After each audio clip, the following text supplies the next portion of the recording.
Well, I welcome you to the last lecture of week 6.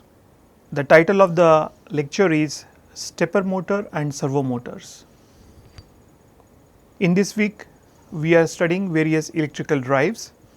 So, let us look at the outline of this lecture. In this lecture, we will be studying the two important electrical drives. These are stepper motor and servo motor. We will be studying the principle of operation, construction and application of stepper motor and servo motor. At the end, we will have a discussion on the selection criteria. How to select electrical drives for the required purpose in building up an automated system. In this lecture, we will be studying two important motors. These are stepper motors and servo motors. Stepper motors are widely used in open loop control systems.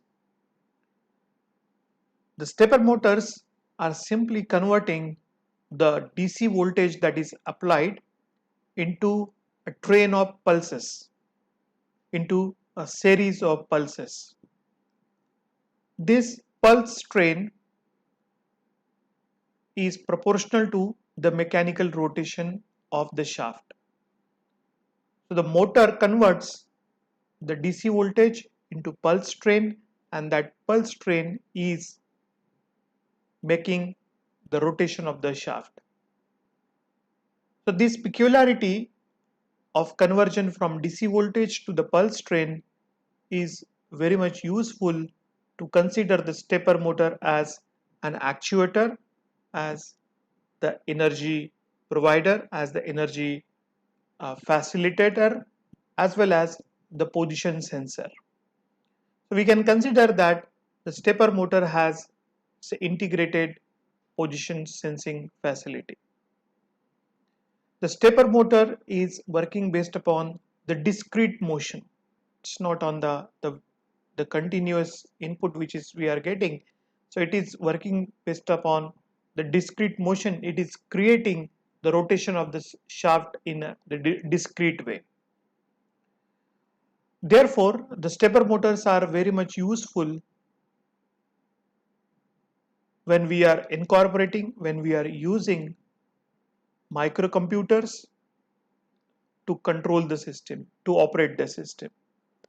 Because as we know that microcomputers are working digitally, they also require pulses to process.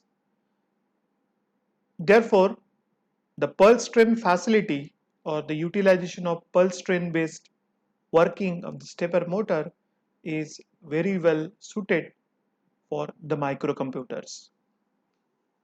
The variation of the speed of a stepper motor is dependent upon the rate of pulse train input. As we are changing the rate of input, as we are changing the rate of the pulse train input, the speed is varying. On your screen, you can see the correlation between the rotational speed of the stepper motor in RPM as a function of the step angle, pulse frequency in hertz. The rotational speed of the stepper motor can be expressed in terms of a product of the ratio of step angle to 360 into pulse frequency in hertz into 60. What is the meaning of the step angle? As we have seen that the stepper motors are working by taking the input in discrete format. They are taking the input in pulses. For single pulse of application of energy, how much is the rotation of the rotor? That is nothing but the step angle. How much would the rotor will rotate in angular direction in angles? So that is a step angle divided by 360. Pulse frequency in hertz, how many pulses are being applied per second, that information we needed. So let us see a simple example. Consider a stepper motor. It requires 48 pulses to rotate through a complete revolution. To have a complete revolution of the shaft, we need to apply around 48 pulses. So when we apply 48 pulses, the shaft will complete the revolution of about 360 degrees. So for one pulse, it would be around 7.5 degrees. So that is the step angle. 7.5 degrees is the step angle. If we apply an input signal of about 96 pulses per second, so this 96 pulses per second is the pulse frequency. So let us multiply the 96 with 7.5 divided by 360 into 60. So that will come around 120 revolutions per minute. The stepper motor will have the RPM of 120 revolutions per minute. So as we have seen that in stepper motors, the rotation is basically carried out in finite increments, and these finite increments are of time. But if you try to notice these increments, it's very difficult. So visually, it's not detectable when the shaft is rotating at high speed. But if you reduce the speed of the shaft, then you can easily make it out that there is a discrete rotation, there is a discrete increment or discrete variation in the position of the shaft. The shaft is moving in increments along the angular direction. So certain characteristics, certain values are there in front of you. The stepper motors are capable of driving around 2.2 kilowatt of the load. Very huge load they can handle. In general, we can have a stepping rates varying from around 1000 to 20,000 per second, and we can have the angular increments from about 45 degrees to down 0.75 degrees. As the stepper motor is pulse driven motor, it is widely used in automation industry because we have seen its prominent advantages that it can considered as the position sensor as well. Based upon the number of pulses that we have sent to the motor, we can easily find out how much is the rotation. Stepper motors are having low cost and they are widely used in open loop position control systems. Basically, two types of stepper motors are being used: permanent magnet motor and a variable reluctance motor. In permanent magnet stepper motor, we are employing permanent magnet. They are useful for low speed applications, but they are capable of providing very high torque. As far as the variable reluctance stepper motor is concerned, these motors do not have any permanent magnet arrangement, but they are providing low torque in comparison with permanent magnet stepper motors. So let us look at what is the meaning of or what is the variable reluctance motor. The variable reluctance motor is working on the principle of magnetic reluctance. Magnetic reluctance is very similar, very analogous to the electrical resistance in electrical circuitry. The magnetic reluctance we are referring in magnetic circuitry. It is a ratio of the magnetomotive force, that is MMF, to the magnetic flux. The reluctance basically is representing the opposition of magnetic flux,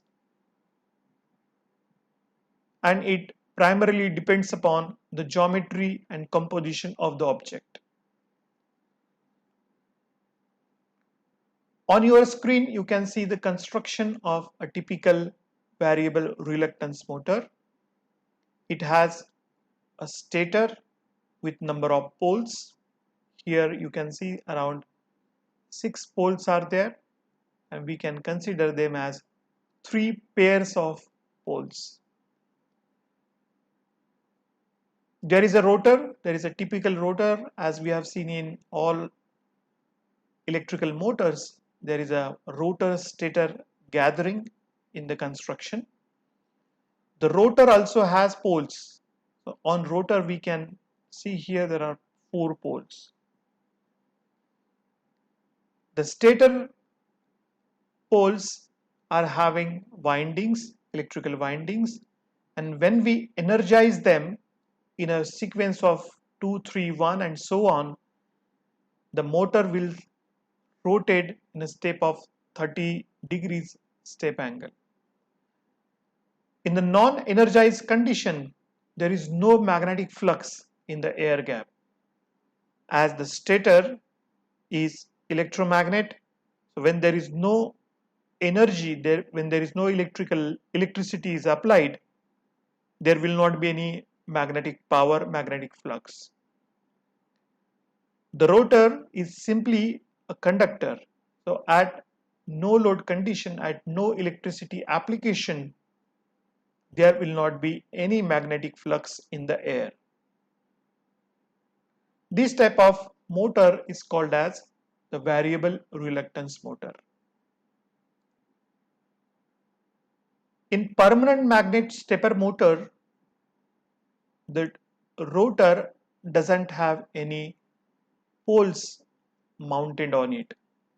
Instead, it is having a permanent magnet, but the stator are having the stator is having number of poles. Arrangement of permanent magnet stepper motor can be seen on your screen. So there are 4 poles or 2 pairs and a permanent magnet rotor. So when we apply current to each phase in the sequence, that will cause the rotor to rotate by adjusting to the changing magnetic fields. So as we energize the windings of the stator poles in sequence according to the pulse input given by the microprocessor, the magnetic field will be generated. That magnetic field will rotate the permanent magnet. As the polarity of the windings is getting changed, the permanent magnet will try to orient according to its nature. If it's getting the opposite pole, it will get attracted to that particular pole, and in this way we can have the required rotation of the shaft. The permanent magnet motor are fairly having low speed, but they provide relatively high torque. The permanent magnet motor are quite economical. They are less expensive and they provide a step angle of about 7.5 degrees to 15 degrees. So we have seen there are certain limitations to the permanent magnet stepper motor and variable reluctance stepper motor. These two types of motors do have certain good advantages. These advantages are combined together and a hybrid stepper motor is developed. The hybrid stepper motor has the features of the variable reluctance stepper motor and the permanent magnet stepper motor. In the construction of the hybrid stepper motor, you can notice the rotor is a permanent magnet, and on the periphery of the rotor we are having teeth. The stator is as usual, it has number of poles which are energized by the electric current. These poles are having the windings, but here you notice there is a peculiarity. The, the stator poles also do have the teeth. So number of teeth or number of poles are provided to have the finer adjustment in the increment of the rotor. To have a very fine increment, to have a very small stepping angle, to get more resolution, to have a better resolution, we are increasing the number of the poles on the rotor as well as the stator. The working principle is very similar to the permanent magnet stepping motor. Here as well, we are energizing the individual windings in a sequential manner, and as the windings are getting energized, as the north and south poles are getting developed, the rotor will rotate to get aligned to the opposite magnetic poles. We have already seen how exactly the permanent magnet rotates due to the sequential energizing of the poles. So when a winding is energized, the north and south poles are created depending upon the polarity of the current, and these generated poles, they attract the north and south poles of the rotor. The teeth on the north pole would behave like a north pole, and the teeth on the south pole are behaving like the south pole. When the stators are energized, there would be major step increment in the rotation, but the finer adjustments we can do by having the number of teeth on the rotor. So as the poles are getting attracted to the opposite poles on the stator, the teeth on the rotor also are getting attracted to the stator, the opposite poles that is created on the stator. The construction of the hybrid stepper motor is complex, as it has a permanent magnet, it has parallel slots, it has teeth over its peripheral surface. Machining of the teeth is a very complex task, it's very precision task. In addition to that, we need number of poles, and these poles also do have the teeth. As the construction is complex, the hybrid stepper motors are expensive. These motors also require the electronic circuitry and microprocessor to control its operation. But these motors are providing us very small steps, that is the important advantage. They are providing greater torque and maximum speed. So we can easily compute the step angle in hybrid stepper motor by using this correlation. It is the ratio of two factors. First is the difference of number of poles on rotor and number of poles on stator into 360 degrees divided by 2, the product of number of poles on stator and number of poles on rotor. So on denominator we are getting the product, we are using the product of number of poles on the rotor and number of poles on the stator, while in numerator we are just having a product of the difference between number of poles on rotor to the number of poles on stator into 360 degrees. So let us take a typical example. On your screen, you can see the number of stator poles are 8, and there are 3 teeth provided on each pole. So number of stator poles are computed as 8, that is a number of stator poles into number of teeth. The individual tooth is also considered as a pole. So number of stator poles are 8 into 3 is equal to 24. In a similar way, the teeth which are there on the rotor are also considered as the poles. They are the small poles or the micro poles. The number of poles on the rotor are 40. If we put these values in this correlation, we are getting the step angle of about 6 degrees. Let us take another example in which we are taking the number of poles on the rotor are 50, and we are increasing the number of poles or number of teeth on the stator poles.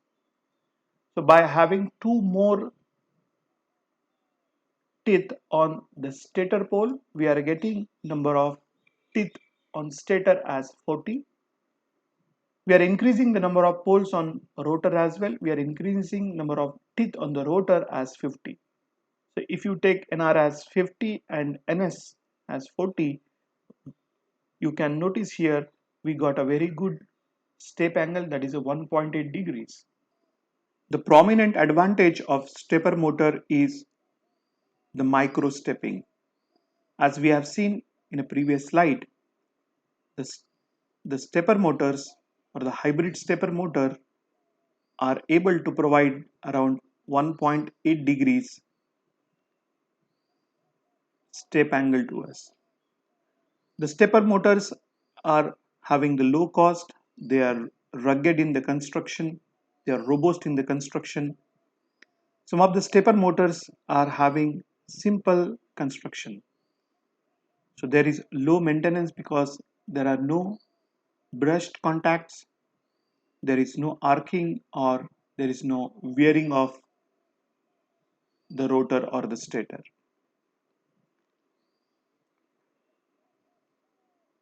The microprocessor is controlling the energization of the stator coils. So there are less chances of having the slip or stalling of the motor. Stepper motors are able to work in any environment, and they do have excellent start, stop, and reversing responses. So we can have a very good reversing characteristic using the stepper motor. We can reverse the direction of rotation of the shaft with an ease. There are certain limitations to the stepper motor, and these are the torque capacity of the stepper motor is less in comparison with the traditional motor, that is a DC motor. We are getting low torques, the power capacity is less, and they provide limited speed. When there is overloading, the synchronization will be broken. So when the loads are too high on the motor, there may be chances of having breaking down into the synchronization of the rotor with the stator. And when we increase the speed further, that may lead to vibration or the noise during the operation. The next type of motor, which is very widely used in the automation, where we require to have the monitoring of the performance of the motor itself.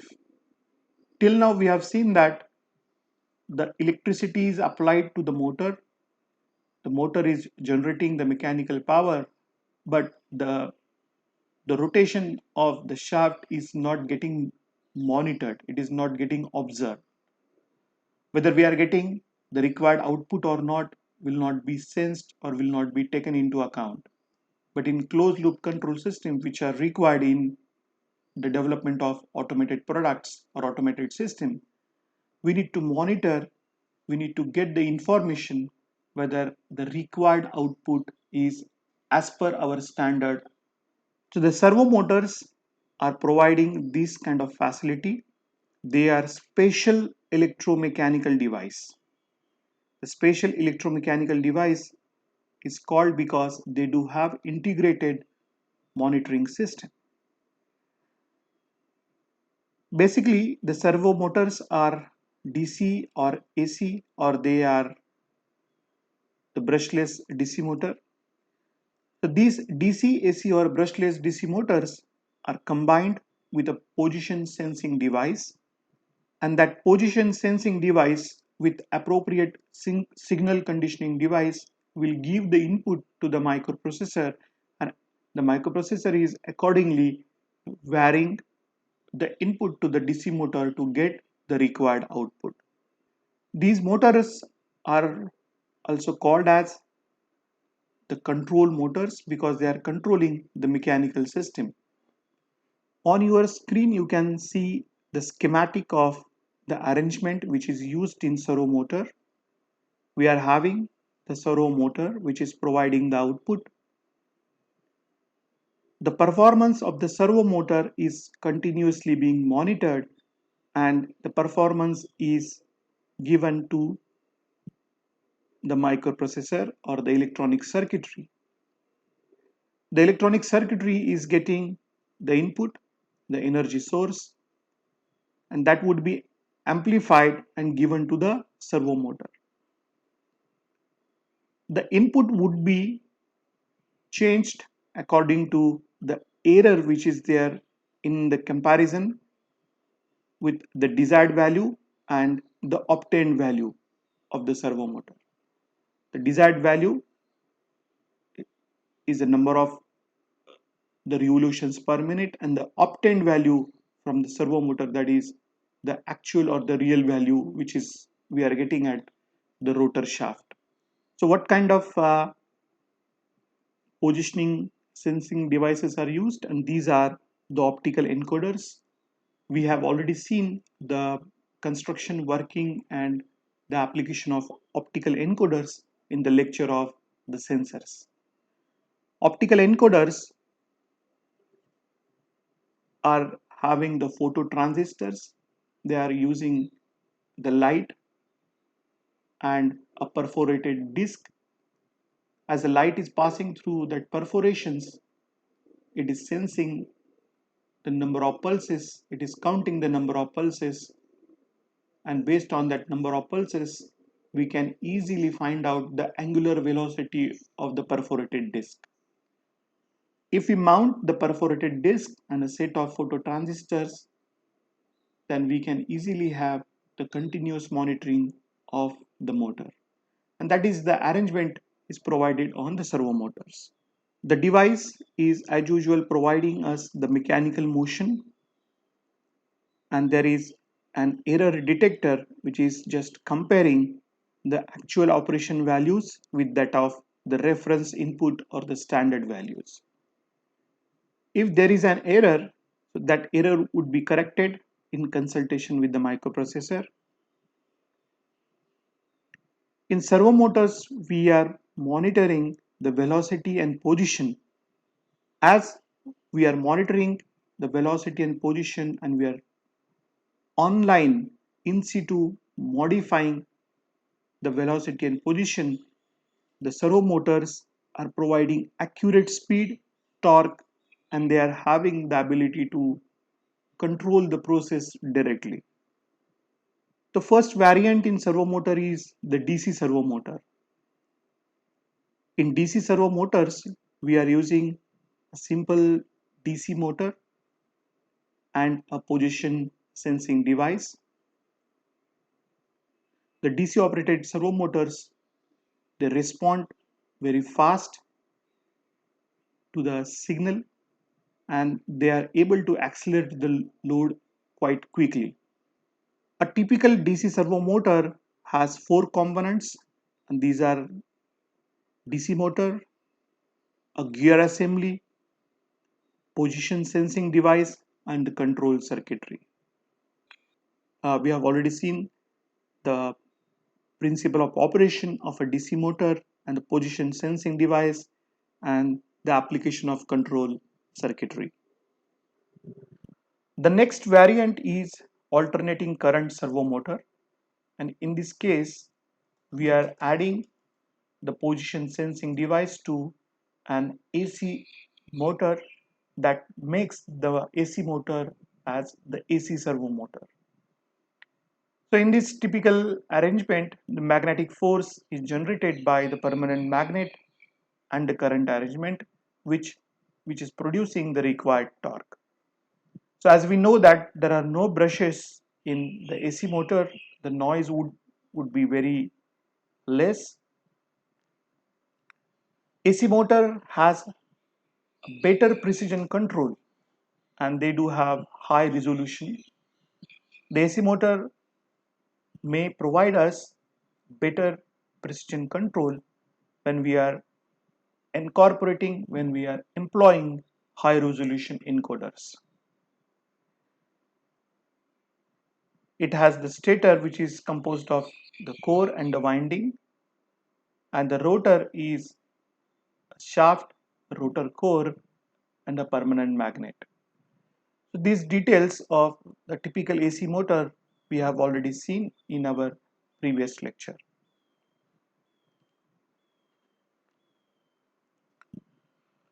So what kind of encoder we can use? So we can either use an optical encoder or magnetic type of encoder. These encoders are providing us the digital signals which are in proportion to the rotation of the shaft. The various advantages of the servo motors are as follows. The servo motors are providing high intermittent torque, very high torque to inertia ratio. So we can get a very good amount of torque in comparison with the inertia of the motor itself. The servo motors are able to provide very high speeds and we can easily control its velocity. The servo motors are available in all sizes. We can have a variety of sizes according to our requirement. They are quite in operation. The noise would be less, the vibrations are less, and they are smoother in rotation at lower speeds as well. However, they do have certain limitations as well. They are more expensive. So naturally the construction comprises of the encoder device, microprocessor circuitry. The cost associated with the servo motors is quite high in comparison with the stepper motors. It requires tuning of the control loop parameters. We have to calibrate the servo motor quite often, and since the sensing circuitries are incorporated, since sensors are embedded, the servo motors are not suitable to work in hazardous conditions or in vacuum. When the temperatures are very high, when the environmental conditions are harsh, the servo motors are not suitable for such harsh conditions. In case of the excessive current, there may be partial demagnetization of the DC type of servo motor. So if you apply excess current, that may lead to the demagnetization of the DC type servo motor. That is one of the limitation. Till now we have seen various types of electric motors, DC motors, AC motors.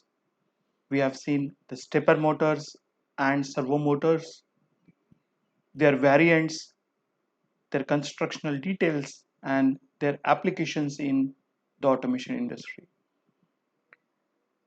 Well, when we are having many options in front of us, then we need to choose the appropriate one, a suitable one for our required purpose. The selection of an electric motor is very important as far as the efficient utilization of the electrical resources, that is the electrical motor. Though it is important, it is very tedious task. There are various factors associated with the selection of the electric motors. So some of the essential factors that need to be considered during the selection of the electric motor that we will see now. The first factor is the type of electric supply, whether we are considering utilization of a three-phase supply or a single-phase electric power supply, or we may have the alternating current supply or the direct voltage supply. So based upon the type of electric supply, we have to choose the appropriate electric motor. Next is drive variants, whether the proposed electric motor is being used to operate or to serve multiple machines by using a single shaft. So the electric motor is providing the input to a electric shaft, and that electric shaft is operating multiple machines through cams. So such kind of drive is called as the group drive. So whether you require a motor for such drive, then the consideration or the requirements may be different than the individual drive. So in the individual drive, a separate individual machine would be entitled for an individual process or individual operation. In certain cases, we may require multiple motors to carry out the operations. So based upon the type of drive, we can choose the appropriate electric motor. Next is electrical characteristics. So whether you need to control the speed, what would be the starting torque, what would be the stalling conditions. If you are working in a low speed domain, there may be chances of the stalling conditions.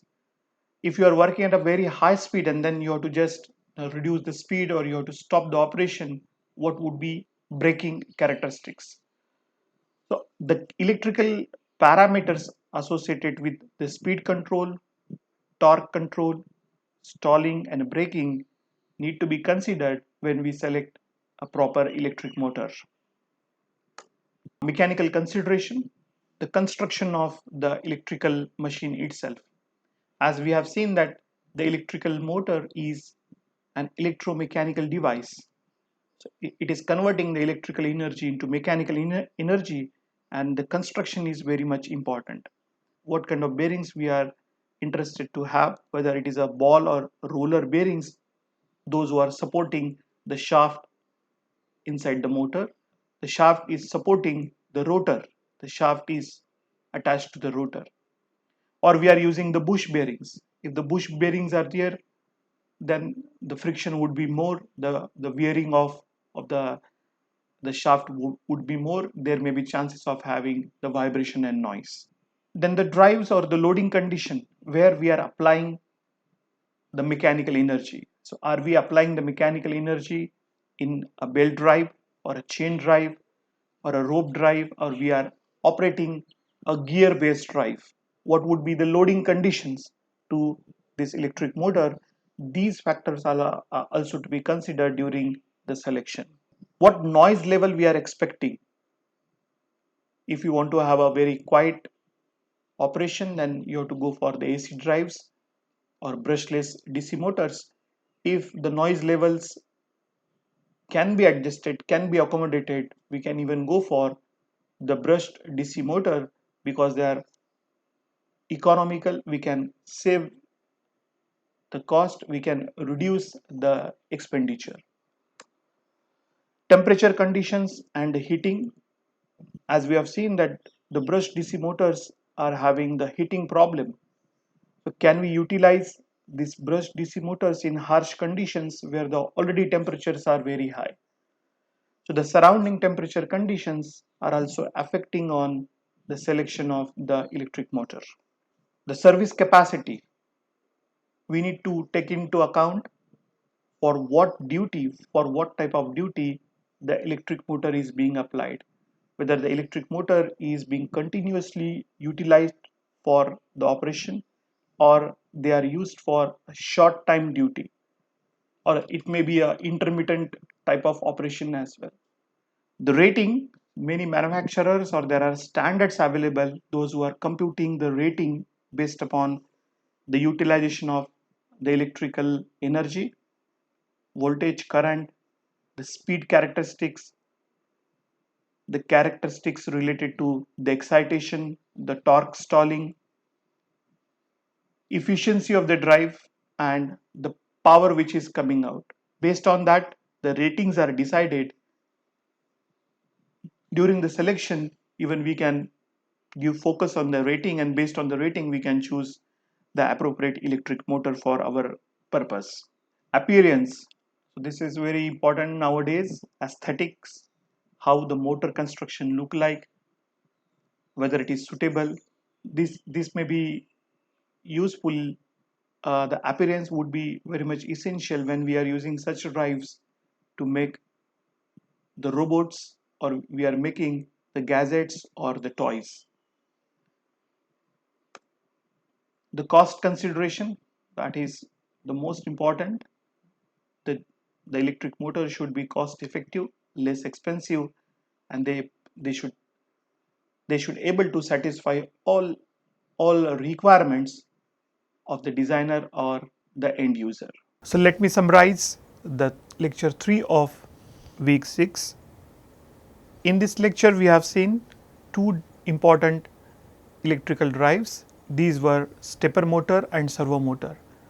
So we learned the principle of operation of these electric drives, their constructional details and applications in the automation industry. At the end of the lecture, so we have carried out a discussion on the selection criteria, how to select an electrical motor for the required purpose. In the week 7, we will be studying the various mechanical systems or mechanisms which are required in the development of an automated system.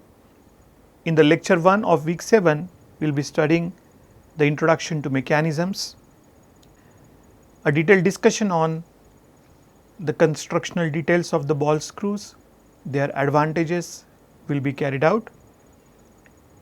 We will see about the linear motion bearings, various types of cams. Cams is a very useful mechanism and it is widely used in the automation industry. There are certain systems which are controlled by the camshafts. Some of the systems we will study in this lecture. With this I conclude for the week 6. So overall in week 6 we have seen the requirements of various drives in automated system, and then we carried out the discussion on various electrical drives. We saw the DC motor, AC motor, servo motor and stepper motor, 4 prominent types of motors which are used in automation industry. At the end we studied the selection criteria, based on that how to select an electrical motor for the automation purpose. Thank you, goodbye.